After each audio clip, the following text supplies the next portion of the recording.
That's what the team competition, like you said, him flying through the air, that is what the team competition is all about. It's what we've been waiting for in the team competition. It's never been this exciting, and it was finally exciting this year. Hey everybody, we're finally here in Milan on the ground with Milan Magic. I'm Brian Boitano with the incredible Christine Brennan, my counterpart. And I feel like since we're in Italy, I should teach you some Italian, or what about hand gestures? Because Italians use hand gestures all the time. I need all the help I can get. I've got ciao and grazie. Okay. And prego. Well, you can just say, like, this is excellent. Okay. Excellent. Excellent. And this is like, you know what you're doing. You know what you're doing. Okay. Very good.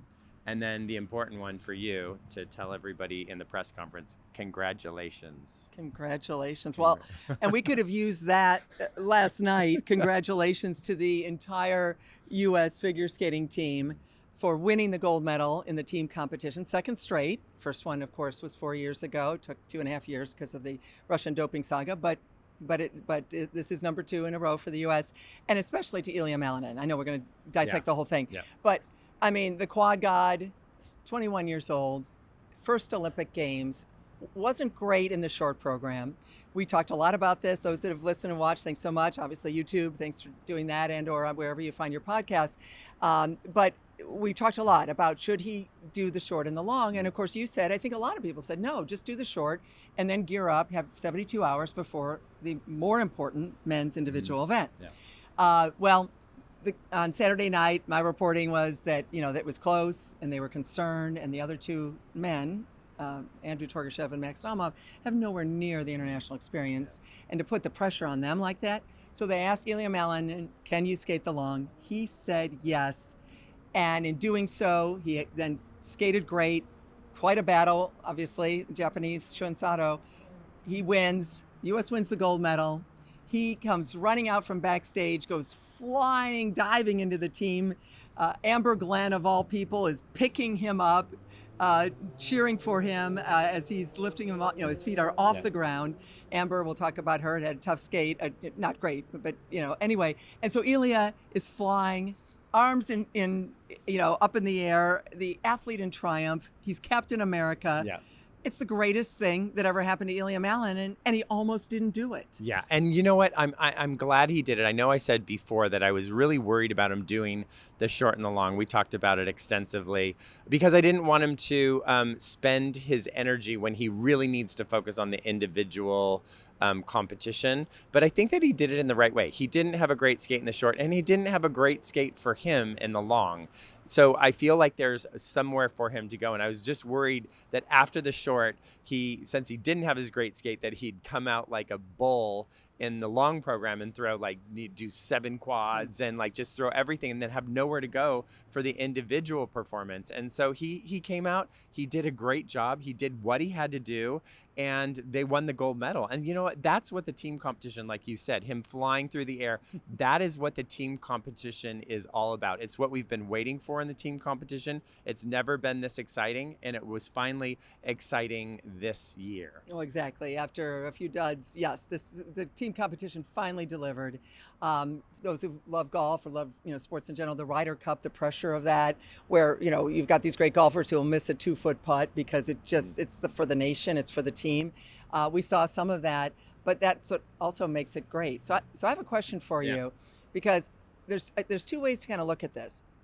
Ilia's riding high, literally and physically. But he's also metaphorically, I guess. But he's got obviously to focus on the short program, which is going to be, we're talking Monday. It's going to be Tuesday night, and then the long program on Friday. So does this incredible energy and electricity and just this rush of adrenaline, does it help him to ride that wave? Or does he need to make sure, and you've done this a million times, you didn't have a team competition, does he have to really bring it back?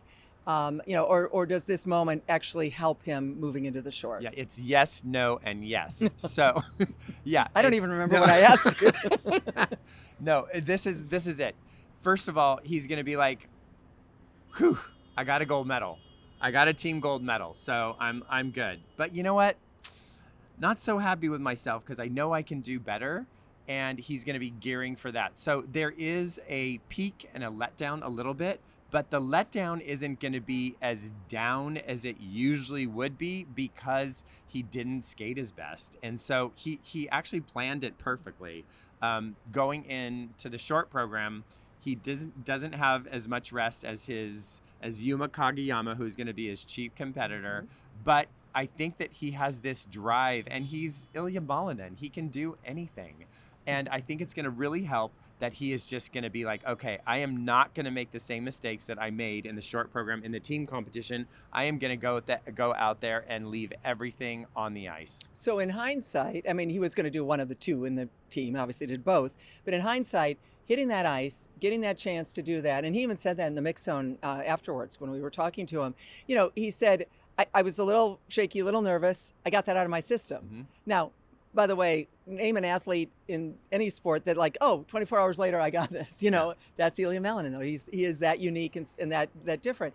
And so I think that in many ways, just that first skate, because he looked so much better. He stumbled out of the quad luts. And we all in press row were kind of like, uh-oh. But of course he recovered, and his content. I mean, the quads. You know, and Sato, the Japanese skater, had 3 quads, I believe. So, so we knew once we saw the scores popping up, and just then what the old technical scores. You know, we saw that those were higher. So you figured he had it, especially because he's the 2-time world champ. And Sato finished 6th at the Worlds this past year. So, you know, the pedigree, the emotion, and the way that Ilia sells the program, including with his own words, you know, his voice. But it still was that I love it about your sport. And I felt this way about Michelle and Tara in 98. There's that 1 minute, couple minutes, 2-3 minutes of uncertainty. And you wait to see what's going to come up on the scoreboard, number 1, number 2, and forevermore. That is the number. Now, again, this is a team. It's not quite the same. But Michelle and Tara and Nagano. And when the number 1 came up for Tara Lipinski, she's the Olympic gold medalist forever. And, you know, that's the same with Peggy Fleming, the same for Dorothy Hamill, the same for you, although you skated first, and Brian, of course, skated, Brian Orser after you. But there's no sport that has that weight followed by the most momentous decision that is life-altering for those people. We saw a version of that last night when, of course, the Japanese team ended up being second and not first. And it was sitting on the edge of your seat, like drama and like excitement. And I don't know if you noticed this about Ilia, but in the short, like when he stepped on the ice, I was like, he looks different. He looks a little tight. I'd never seen him like he's got swagger. He goes out there and he's like, hey, I'm here, you know, whatever. And he didn't have that in the short program, but in the long program, he sort of had that a little bit, but he had also something else that I hadn't noticed about him. He was very thoughtful and precise. He walked through his jumps before they announced his name, which he hadn't done as much in the past. He was literally thinking everything through, and he was very measured. He wasn't panicked, but he came at the long program last night like I hadn't seen him come at a long program before. So he was in for that team competition, and you know, and it turned out that he needed that performance, especially after how Amber Glenn performed. Not her best, but still, you know, that's what the team competition is about, you know. Right. And Amber Glenn, of course, is fantastic technician, jumper, did the triple axel, hung on to it. Actually, when she came out right before, when they called her name, she was still trying the triple axel, you know, which is a little unusual. You know, obviously we've seen it, but you knew that was on her mind. Well, she landed it. It wasn't perfect, but, you know, it's a triple axel, and that's a tough jump for the women, and so few still do that. But yeah, she was nervous. I mean, you could see it in her face. Again, the country. You're doing this for your teammates in the country.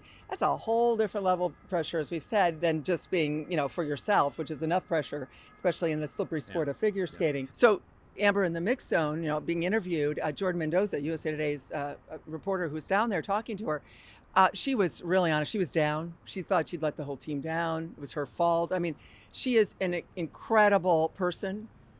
Great quote. I want to leave my iPhone, and she'll, put the voice memo on, and she'll fill it up, and 30 minutes later come back.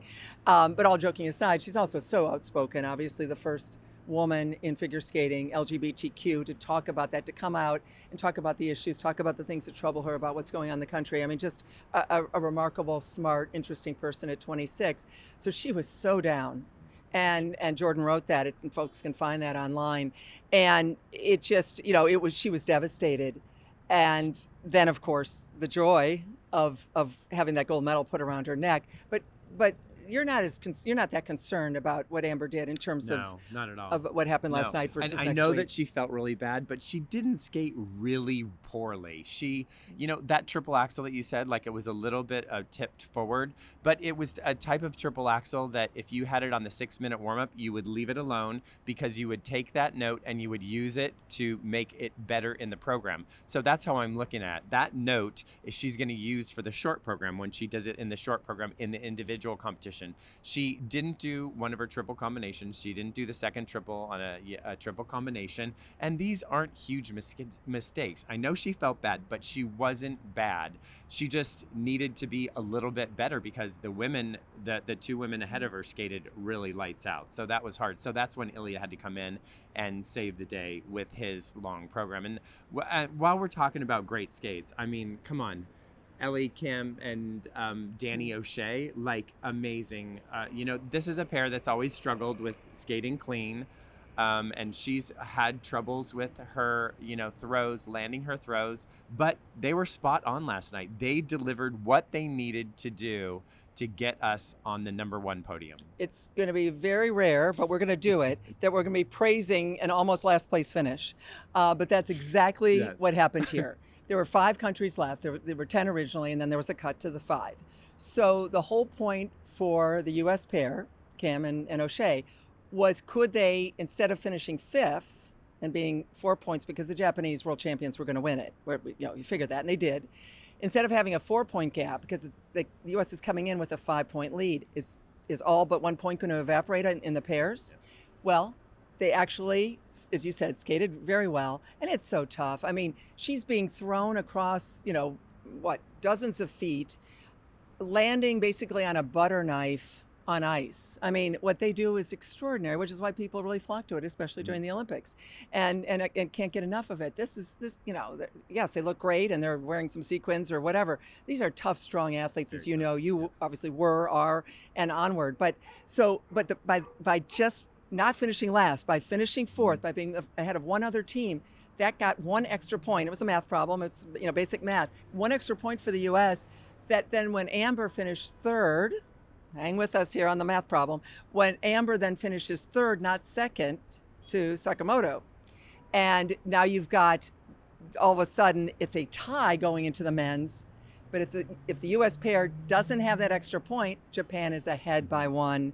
And well, we're not even going to go into all heck breaking loose on that. But the point is that 1 point by the pair was huge and allowed Ilia to do his thing. Absolutely. And even though numbers are way over my head, this is much better. You talking about numbers. I know about performances, and we got to mention Madison Chock and Evan Bates. So composed, so much maturity. They have shown what they have learned in the last 4 They've done 4 Olympics. And he's done 5. Yeah. They are favored to win the gold medal. They have, their rivals, the French team, are close behind, but the momentum is really behind them, and how they performed in the rhythm dance and the free dance. I really just feel this momentum, and I really want them to win a gold medal, and they should really be up there for a gold medal. They have no individual medal yet. They were 4th in Beijing, as they were the team captains for the team, dealing with all of that ridiculous Russian nonsense, Russian doping, the Kamila Valieva-Saka, 2.5 years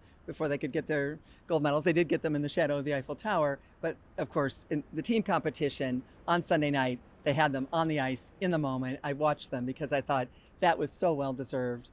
But now, you're right, the big one for them, that individual competition, winning the gold or silver, we would presume one or the other. It's going to be a fascinating battle. And before we go, though, we want to pivot to one of it. Well, I mean, Ilia and the team is a big story, but obviously even bigger, and a cultural story for the United States and around the world. Lindsey Vonn, when we found out that she had ruptured her ACL, and that was 9-10 days ago, and that she was going to go for it in the downhill. I said, and I still feel this way, that was the most Lindsey Vonn thing that Lindsey Vonn has ever done. And I said that as a total compliment. Yeah. 41 years old, she has hurdled down the mountain, thousands of times. She's had 9 knee surgeries. She knows exactly what she's doing. She knew the odds. Yeah. She fell, of course, clipped a gate with her pole, 13 seconds into the race, crashes. This is a women's downhill. Her Olympic dream is over. But what a valiant effort. I know you know Lindsey Vonn, and you were keeping an eye on that as well. I think it was heartbreaking. It was heartbreaking, especially that the fact that she went down so early.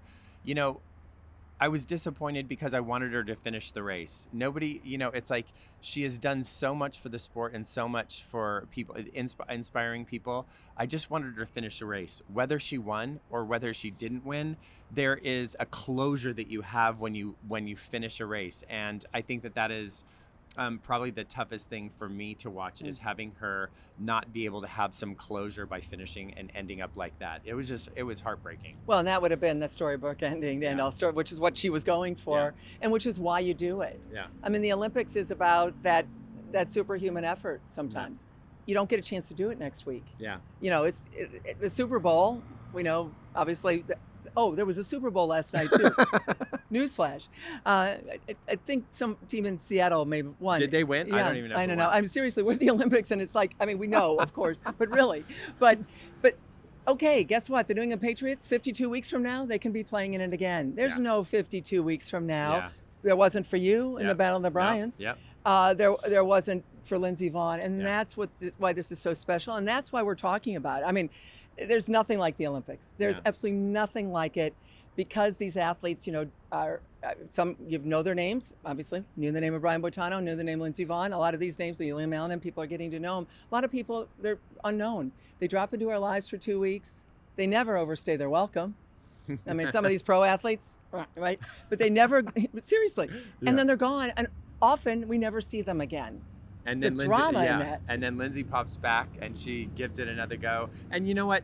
She had a lot of naysayers to start out. And I know that you said that there have been people saying, should she have gone back in? But she proved herself on the World Cup races beforehand. Yep. She was winning and her times were great. So she was there. She was a serious contender. 5 races, 5 podium finishes, 2 of them. So she was absolutely, she was a gold medal favorite, legitimately, which is why obviously it was so tough to see her go down. But she was going for it. And I think, again, that's the story of an athlete in triumph. And here we are talking about great athletes. I'm standing next to one. There's so much more to come.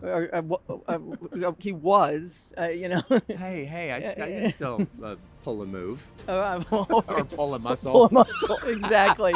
On that note, we thank you so much for hanging with us on another episode of Milan Magic. Again, Brian, as you know, people can find it on YouTube. You can find USA Today, and of course, wherever you find your podcasts. And because you're Italian, you got to close us out here. Ciao, ci vediamo la prossima volta da Milano.